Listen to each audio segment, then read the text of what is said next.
This is the N-Word Show with your host, CTBenny. It's been some time since I made a video. Life been lifing. And I'm sitting here working. Been running for 2 days. Needed to shave. I didn't have time to shave this morning. Had a little time, so I'm sitting here, looking at the Diddy trial. Researching some things and looking at some transcripts, and in my opinion, this case is so weak. I was at a graduation, Juneteenth/graduation celebration Friday. There was a bunch of law students that graduated. They were lawyers, young lawyers, and I got into a conversation. Most of them didn't want to talk about it. They was like, no, but a couple of them agreed with me that it's a very weak case. They were mostly females. So what's inspiring this video is the coverage that's been happening with the mainstream media, how they paint a certain narrative and they're not lining up with the actual transcripts of what's going on in court, and it amazes me. But it's some podcasters like Sean G from the podcast The Soul, shout out. He really got kind of an old school journalism, but not quite, because old school journalism, I think, back in the day was supposed to be neutral and was not supposed to be narratives painted. And this one podcaster, I think it's Tiza Tales or something like that. I don't know what it's just straight. Not even embellishment. It's just like, in my opinion, they're just straight lying. And for the most part, they all are. What's the Grace Lady, and I did my research, and it seemed like they're saying, like, a lot of them, mainstream media, they go with the popular opinions or what they think, because they don't want to lose viewers, and they want to basically keep us all in a frenzy and worrying, and so they could sell their products and have you keep tuning in, so to make revenue and it's like that. But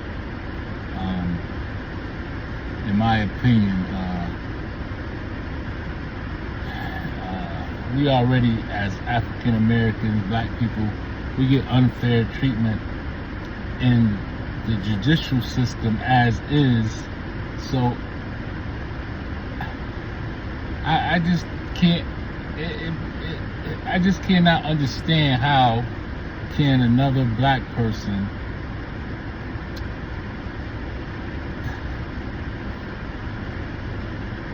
just come on and tell lies on another black person. I don't know. Maybe it's just me. I just couldn't do it. I mean, I don't think other races step on each other like we tend to do, and just before all the facts are out, and we just jump on each other and just do it off of opinions about the person. I mean, I was saying from the beginning, I wasn't sure what Sean Combs, P. Diddy, was guilty of. I don't know what he did and what he didn't do. I'm so sick of all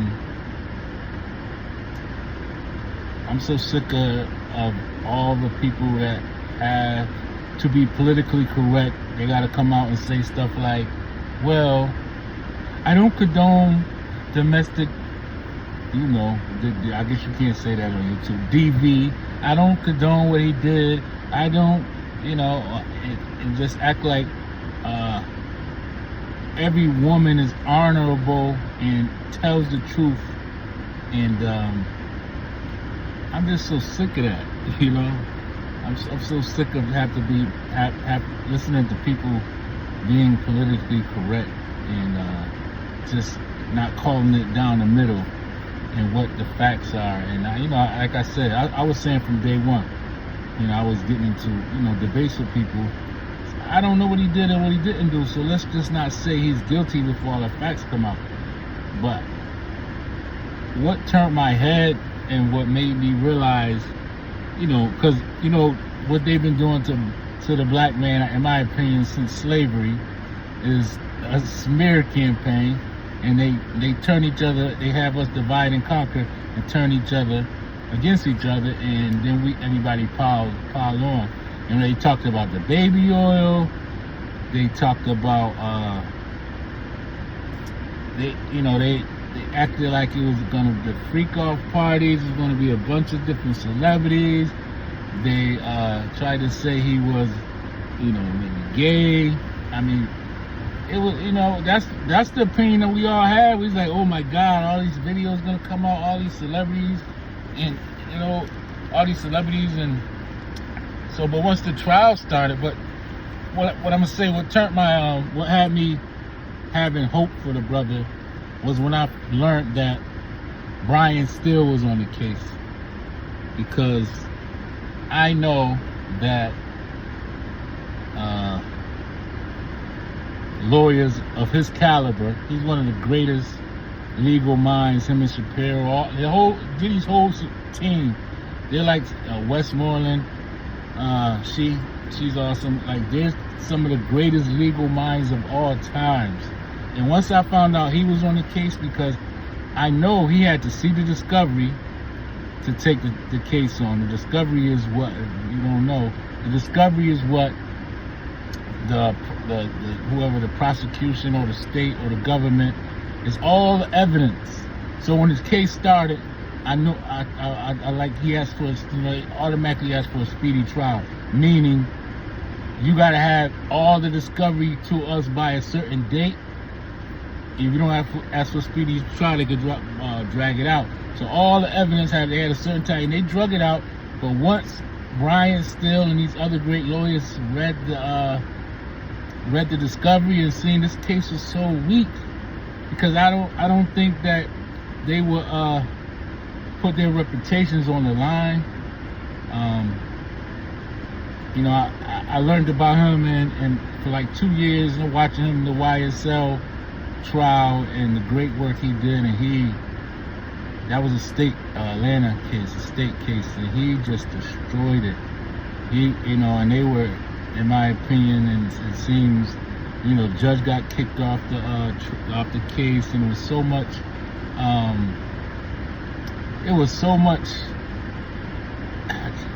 debauchery, for lack of a better word, and bias, and they were cheating, and the evidence wasn't there, and the case was almost as weak as Diddy's case. I learned from going through a divorce, it ain't what you know or what happened, is what you can prove. So in the court of law, what you can prove, and they demolished this government. I still don't think they got, not the government, this Atlanta. They demolished that team, Adrian Love and the Fannie Willis crew, whatever her name is. I say, if a person is guilty, then why not just go by the rules? Why they always gotta try to break the rules and bend the law? Lady Justice is not supposed to peek. She's supposed to be blindfold, scales balanced. Everybody's supposed to be on even plane, but they tend to do that anyway. With the Diddy thing, it seemed like the same thing is going on. And but once the case started, let me say this first. It's hard to sit back and watch stuff when you got common sense. Like, I'm kind of like from the streets, and I know guys with money, and I know, I'm pretty good judge of judgment. I know guys with money are very arrogant. They don't have to take nothing. And I'm not to say he didn't or he did. See, I gotta be politically correct. Not to say he did or he didn't. However, I'm just some of the stuff that they were coming with. I'm like, that don't even make sense. It don't even make sense. And then I was like, why don't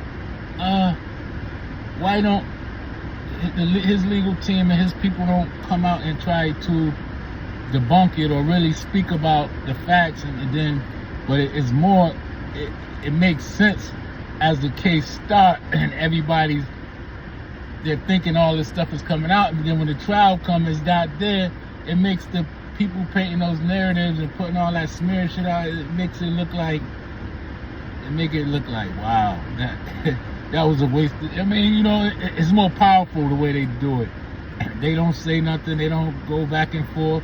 They let all the false information come out.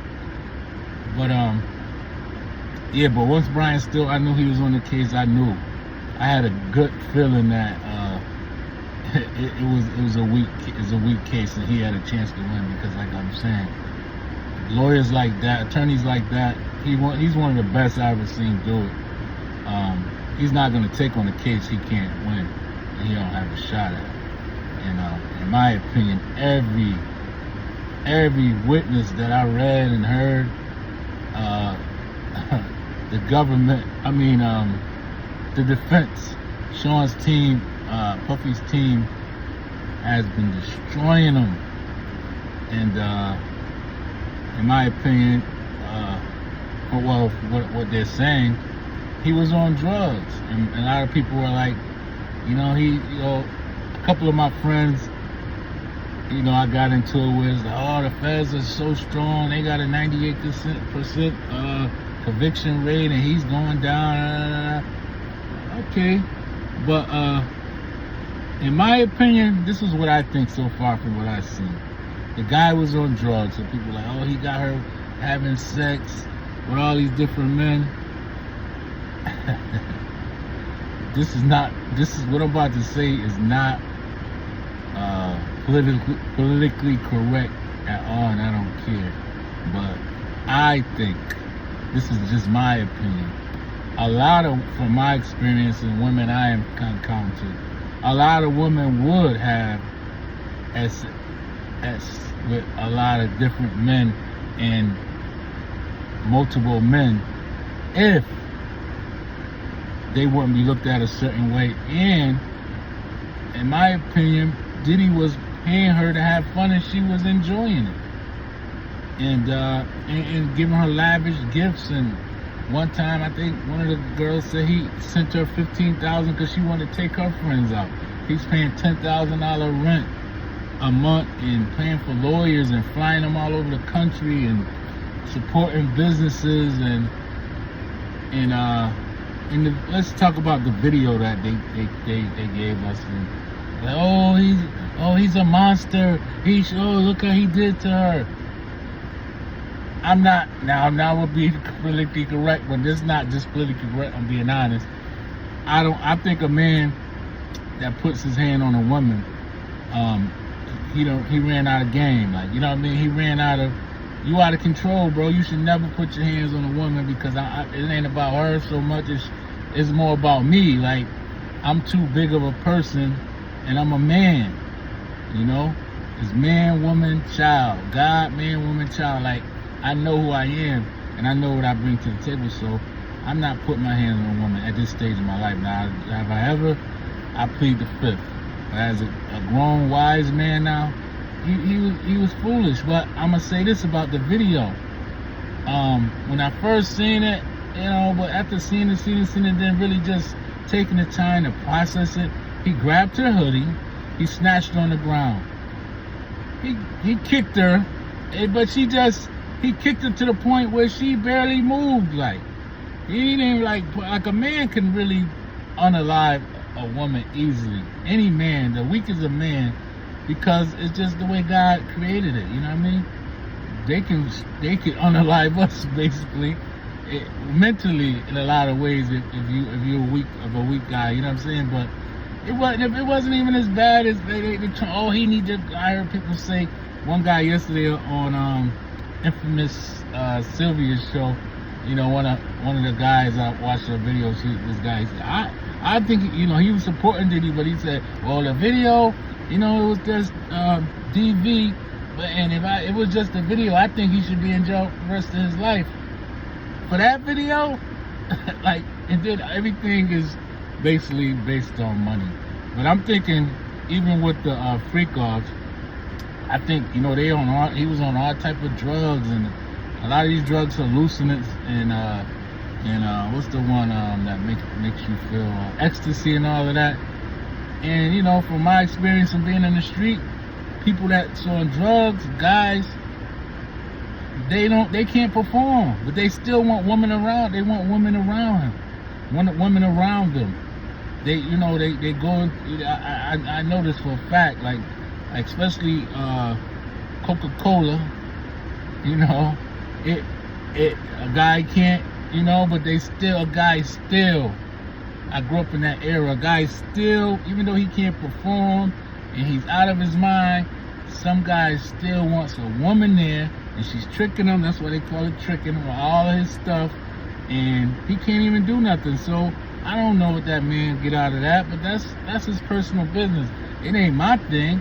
But I will say this: it speaks volumes. People like he loved them and all that. Well, in my opinion, he probably loved them to a certain extent, but I couldn't do that with something that I'm holding it from the world that's mine, and I feel like it's mine. But the trial is almost over. I think today is Sunday. Tomorrow is Monday, the 20. What's the date? The 23rd. Let me see. I look at the date. Today is 22nd. So the 23rd, I think the prosecution is saying that they are going to rest their case tomorrow. So then the defense said they should be done in a day or two. And they about to present their evidence. Although, like I'm saying, in my opinion, they already destroyed. So that speaks volumes that they just gonna do a 1 or 2 day, and they don't have a bunch of people to try to debunk, because the prosecution case is so weak that they don't even need much time. So by the end of the week, his fate is gonna be in the jury's hands. And based upon what happened and the evidence, it's wild that this man's life is on the line, and he had to rely on 12 people when the evidence clearly shows. But it's just the way things are, man. You know, I just hope if he comes out of this, it's already impossible for him to come out of this unscathed. But if he comes out of this, I hope he learned a lesson, and I hope he gets help for if he's on the drugs like they said he's on and all that. And like, wow, that was one of the biggest surprises of this case that I learned. That I had no idea, you know. But see, when you're rich, because you know, back when I was growing up, when I was young, you know, it was considered, all of that was considered rich man stuff. You know, when it first came out, Coca-Cola. It was a rich man thing. But you know, you got money and means, and like at one part of the trial, they said he was taking IVs and one of the doctors, and so he was hiding it well. Like, you know, I look back now at some of the videos they show, I said, wow, yeah, he was out of there. You know what I mean? You can see now, but yeah, I just, you know, all of them, even the women, even though I know, like, they was trying to get money out of them, and then most of them were not sisters. And this is another thing that's not going to be politically correct. Other nationalities,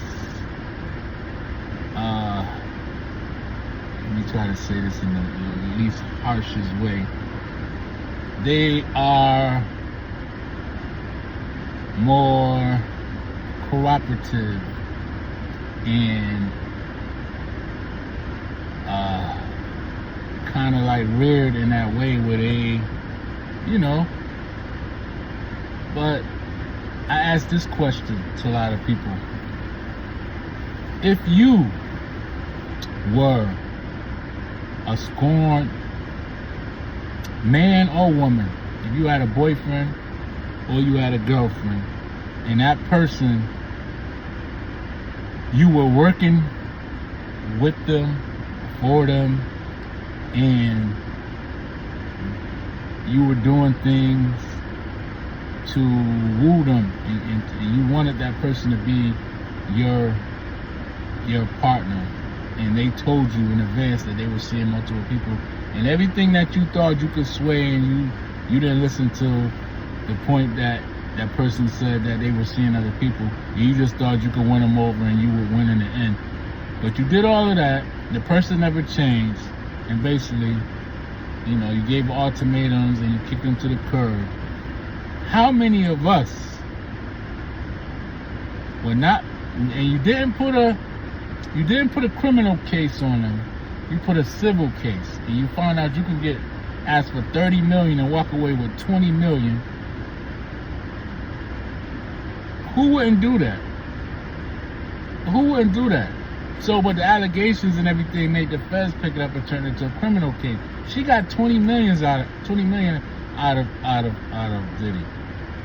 They passed a law, some act that I guess because she was an employee and she worked for him, that she can go back, and it was like, I think they took the statute of limitation off her son. Anyway, that's how she got the money. So, you know, he had to protect the companies because she went after all the different companies he was involved in. So they did a settlement. So how many of us can honestly say, you can't answer to me because this is a video, of course. You don't have to answer, but just be honest with yourself. You mad? You feel like this person did you wrong? They got $1 billion, and you could walk away with 20 of them. And you know what I'm saying? You feel like deserve it. You do. I guess the average person will feel like I jumped through all these hoops. I love them, and I did all this stuff, and they didn't see my worth. I'm gonna take 20 M's from them. How many people can honestly say to yourself, don't? I know you gotta be politically correct and all that, but to be honest with yourself and say that you wouldn't take that person for 20 million. But another thing that's disheartening about this case is people it's like, wow. People just be like, I just don't like him. I don't like, well, you don't know the person. You don't know this man. There's a lot of people just want to see him go down. Like, it's just sad. It's sad in a lot of ways, and man, I don't know. It's never gonna end. It's gonna get worse and worse, in my opinion. They taking out brothers, and every brother gotta be, since Emmett Till days, we gotta be sex addicts and out of control. That's the weapon that they use against us, and it works. We're violent. We will. But the CDC put out a thing some years ago, saying that the black fathers is the most involved in any other race. This is the CDC, the people that people trust so much. But I think we get a bad rap. People say black on black crime, but every people do crime in their own communities. So I just pray for world peace, and here we just all get along. And black people, we gotta do better. We gotta do better. I'm not saying you gotta support each other in foolishness.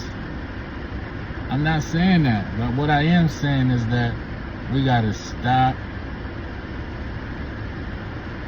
pushing each other under the bus, and because that means something when we go on social media and because they paying attention to all that. That's why they putting all that smear stuff out.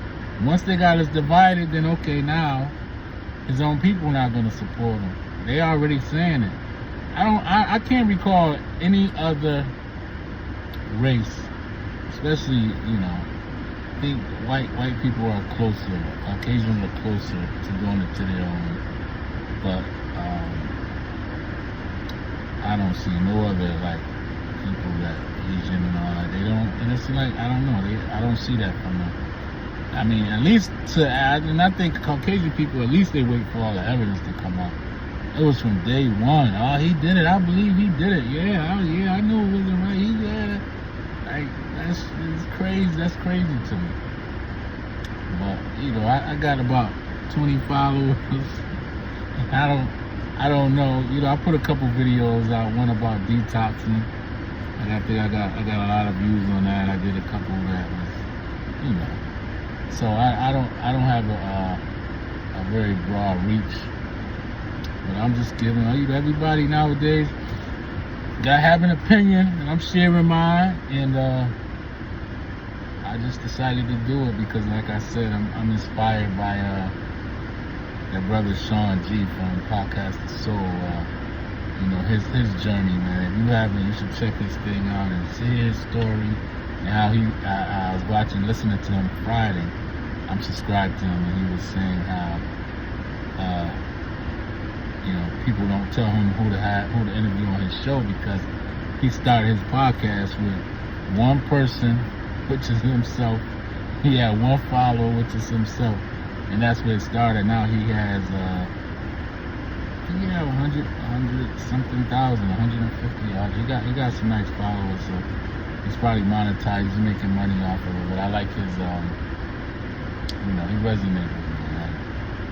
Other people, I'm finding some other people, but the people that's painting the most negative opinions and going with social media, they have the biggest followings. You know, so, but I'm more ethical than that. I could never do that. I just, maybe that's why, you know, I don't have the means that other people have, but I'm okay with that because I have my integrity.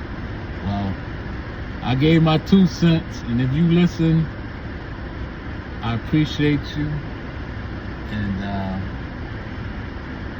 you know, comment, subscribe, share, like, all of that would be appreciated, and I'll see you on the next N-word show. This is your host, CTBenny. I don't know when, but as long as I'm here, I'll be around. And my email is TheEndwordshow, one word, TheEndwordshow@gmail.com. That's the N-word show at gmail.com. Feel free to email me and any suggestions, any comments. Like I said, comment, subscribe, like. Peace.